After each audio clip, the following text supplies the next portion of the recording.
রাস্তায় স্বেচ্ছাসেবক যারা আছি আমরা নিজেদের দায়িত্ব ভালোভাবে পালন করি। রাস্তায় চতুর্দিকে ব্লক হয়ে থাকে। এখন উপজেলা পরিষদ থেকে শুরু করে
আমাদের নেতা মঞ্চে অল্প সময়ের ভিতরে উপস্থিত হবেন। এর পূর্বে আজকের এই জনসমাবেশের সম্মানিত সভাপতি মুফতি মাহমুদুল হক আজিজি সাহেব আপনাদের শুনবেন, সংক্ষিপ্ত বক্তব্য রাখেন।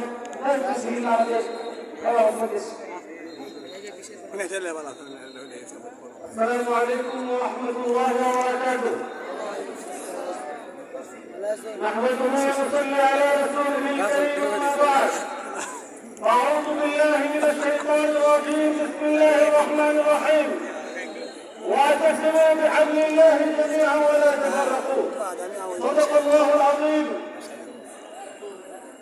বাংলাদেশ খেলাফত মজলিস ঈশ্বরগঞ্জ উপজেলা শাখার উদ্যোগে আজকে গণ সমাবেশে উপস্থিত হজরত ওলামায়ে কেরাম, বিভিন্ন স্তরে বিভিন্ন রাজনৈতিক দলের নেতৃবৃন্দ, সাংবাদিক বৃন্দ, আইন শৃঙ্খলা রক্ষাকারী বৃন্দ এবং যারা বিভিন্ন দায়িত্বে আমার ছেলেরা ভলেন্টিয়ার সহ সকলকে আজকে সমাবেশের পক্ষ থেকে আইন শৃঙ্খলা বাহিনী সহ সকলকে আজকের এই সমাবেশের পক্ষ থেকে আন্তরিক মোবারকবাদ জানাই।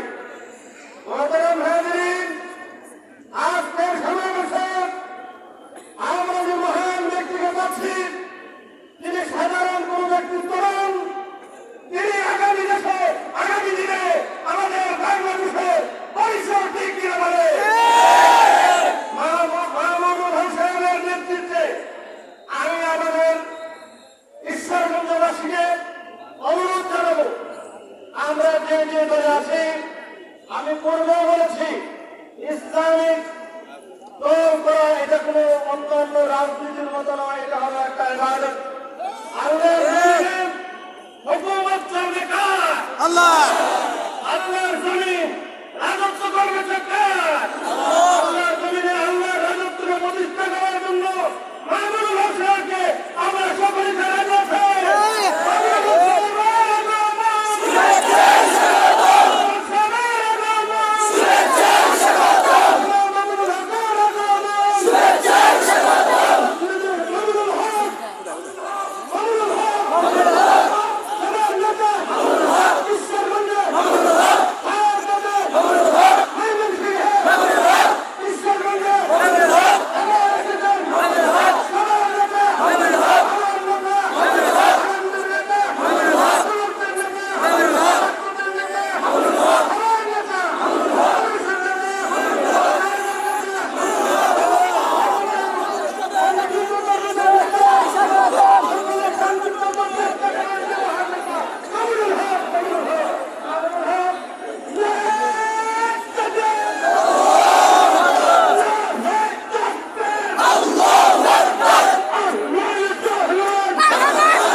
Happy